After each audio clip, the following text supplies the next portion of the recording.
Hi folks, welcome back. I hope you're all doing well. Today I want to take a look at a paper that takes a look at how machine learning can be applied to systems problems. Now, I've covered a couple of examples of this previously on the channel where I've looked at papers that have applied machine learning to things like indexing data structures or sorting algorithms. These are places where one wouldn't think that machine learning would be able to improve the state of the art, but surprisingly it does. And so many researchers have been looking at other places in systems such as programming or operating systems or virtual machines and runtimes to see if machine learning could be helpful in those areas as well. Now, this paper, instead of looking at one specific application, takes a broad look at that entire line of inquiry and asks what the trade-offs are when we try to apply machine learning to a systems problem, and more importantly, presents a framework for when it might be appropriate to do so. As someone famously once said, there are no solutions, only trade-offs, and this paper lays out those trade-offs. As the author says at the very outset, machine learning is not some silver bullet. Most of the domains we're looking at have had people developing highly optimized solutions for it for decades, and so it's hard to find a new approach that will outperform them. But even if you do manage to find an ML-based solution that does outperform existing highly tuned solutions, you have to also think about the resource usage or the latency of the ML-based solution. Systems is a very broad term, so let's look at some specific examples of where we might want to apply ML-based solutions. The author homes in on system policies. Now, what do we mean by that? Very often we'll see that in the running of a system, we need to make decisions as that system is executing. Some very common examples are branch predictors in CPUs, for example, where the CPU is trying to execute out of order instructions and making guesses about which branch will get taken. Another example is memory allocators, where when we ask the system for a chunk of memory for our program, the allocator is trying to make the most optimized decision in terms of reducing fragmentation and making efficient use of the RAM we have. All of these involve some kind of a prediction or heuristic, and this is where we could possibly use machine learning.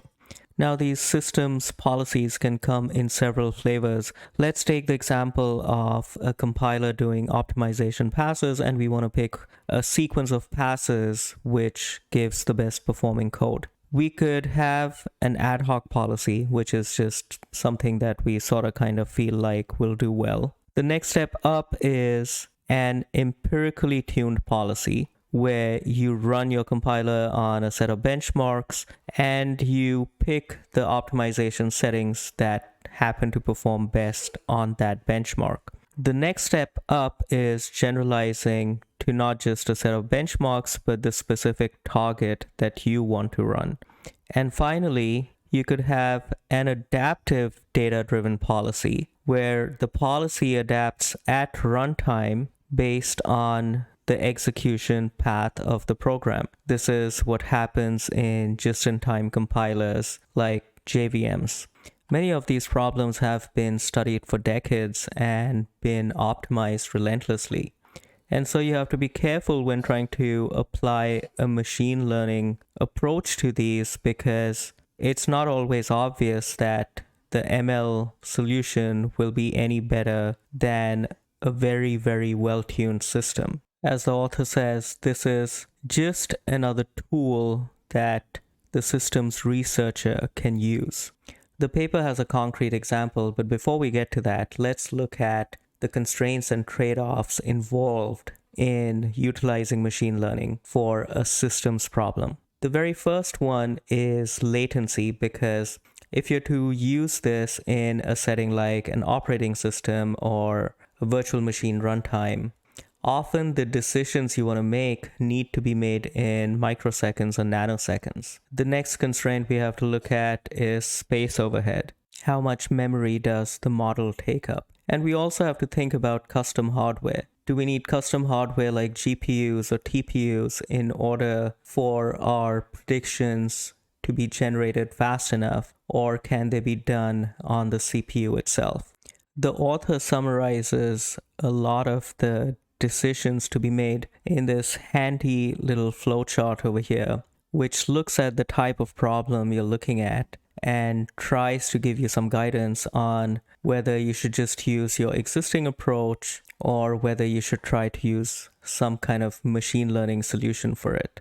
For example, one very simple question is whether your input space is large. And if it is not, if you're working with a small input space, you might be better off with just a simple lookup table, and so on. There's many design decisions to look at. I won't go over all this in detail, but I encourage you to read the paper if you're interested in more of these details. Finally, let's look at an illustrative case study. The problem is to reduce memory fragmentation in C++ programs that utilize large pages. Now, C++ does not have garbage collection, which means that objects cannot move around at runtime. And the thing you want to avoid is having some tiny but long-lived objects in one of these large pages, which then prevents that entire page from being freed up. The perfect solution to this would be a memory allocator that can make an accurate guess about the lifetime of an object at the time you ask to allocate memory for it, and then group objects with similar lifetimes together so that you don't have this problem of one small long-lived object hogging up an entire page.